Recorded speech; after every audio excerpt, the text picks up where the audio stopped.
In rational functions, I hope you remember what rational functions are. Rational functions are of the form of a polynomial divided by another polynomial. Okay, so let's take, there will be a polynomial in the numerator, let's call it n of x, and a polynomial in denominator, let's call that d of x, right? Where of course d of x should not be equal to 0, right? So that's a rational function. So we have a rational function here, h of x, which is equals to x plus 1 divided by x squared minus 1. Now the question is, we have two types of discontinuities in rational functions.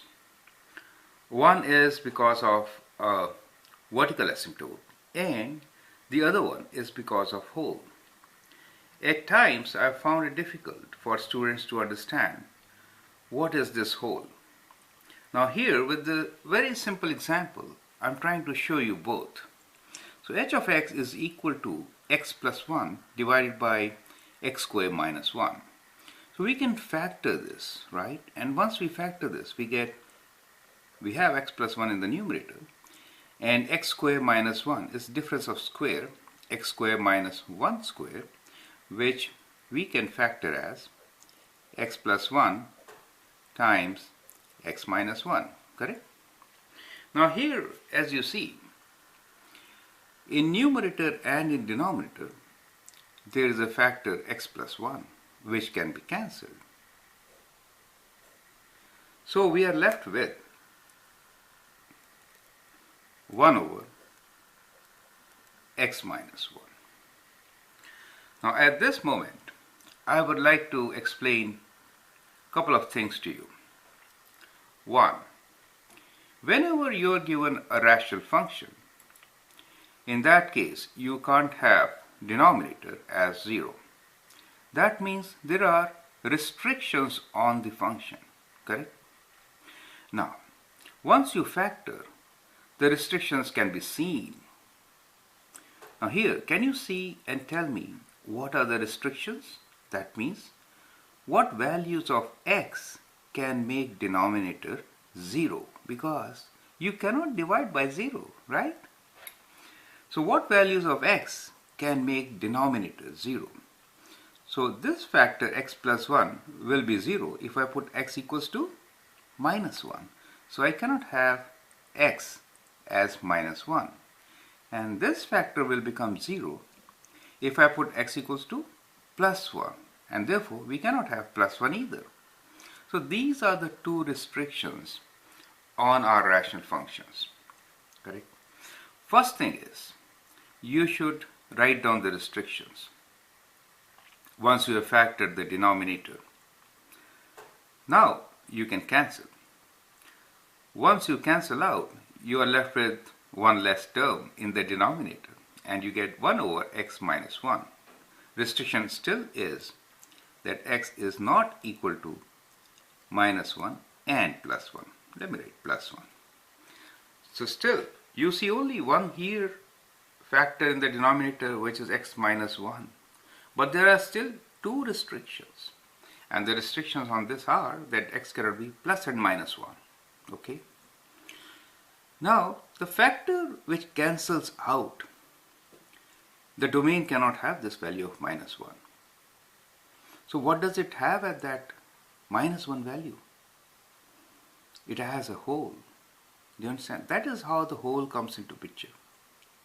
And the factor which remains, which does not have a similar factor in the numerator so that it could be cancelled out, leads to vertical asymptote. So that is how we can figure out which factor will lead to vertical asymptote, which factor will lead to hole. Let me sketch this on a side to explain you how will this look like on a graph. So we have h of x, and h of x equals to 1 over x minus 1. So 1 over x minus 1 will give us a vertical asymptote at x equals to 1, right? So whatever makes the denominator 0, after simplifying the expression,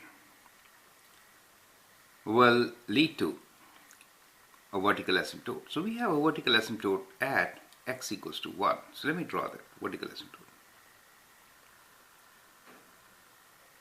And this point for us is x equals to 1. And this graph, how will it look like? This is like 1 over x graph shifted 1 unit to the right. So let me sketch this graph also for you. Now, this side is not a problem. This side I'll just move it. And look at the other restriction. The other restriction says that x is not equal to minus 1. Right? Think about it like this. If I put x as minus 1, what will I get? If I put x as minus 1, so let me just substitute the value x here as minus 1. Okay, so I'll write it on the side. So what is h of minus 1 equals to? So we'll say 1 of minus 1, which is minus half, right? Minus 1 is minus 2, so it's better to write minus in the numerator. So minus half. So that means at minus 1, this is 1, so this will be minus 1 for me, right? At minus 1, I have a value of minus half. Let's assume this is 1, and then this will be my minus 1, okay?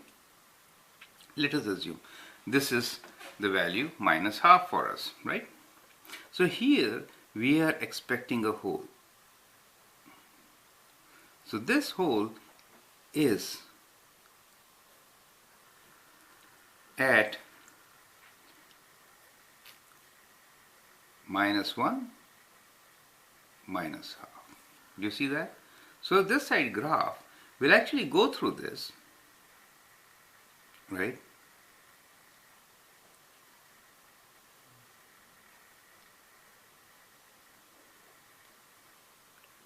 And here the y-intercept will be, if I put x equals to 0, I get minus 1 over minus 1. So let me write here, h of 0 is equals to 1 over minus 1, which is minus 1, right? So this point for us is minus 1. This is h of x. And this is my x-axis, and that's my 0. And here we have a vertical asymptote at x equals to 1. This is my minus 1. Correct? Well, now you will appreciate that the factor which cancels out leads to a hole. Do you understand? And the factor which remains in the denominator leads to a vertical asymptote. And what is the equation of this vertical asymptote? Here, all along the vertical asymptote, we have x equals to 1. So we have a vertical asymptote at x equals to 1. So we can summarize here as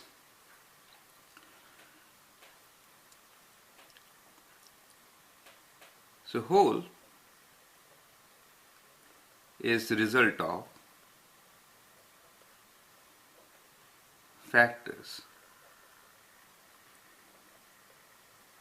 that cancel out.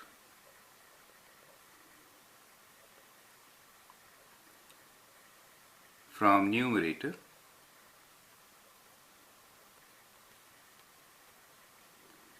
and denominator.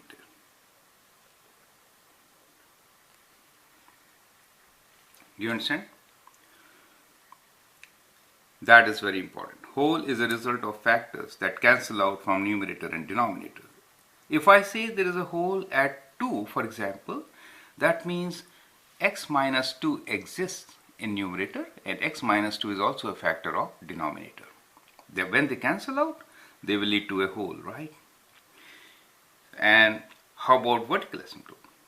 So we'll say vertical asymptote, how about vertical asymptote? Our vertical asymptote is a factor which does not cancel out, right? So vertical asymptote remains there in the denominator. And since the denominator cannot be 0, it leads to a restriction in the domain, right? But in either case, you will see that domain has both the restrictions, right? So domain in this case is x belongs to real numbers such that x is not equal to plus and minus 1. Is it okay? So domain still is all real numbers without the position where the hole is and without the position where the vertical asymptote is. Correct? So I hope now you understand when to expect a hole, when to expect a vertical asymptote. So first and foremost, any factor which leads the denominator to 0 will lead to restriction in the domain. Now those factors or those values of x which make it 0 may lead to a hole or to a vertical asymptote.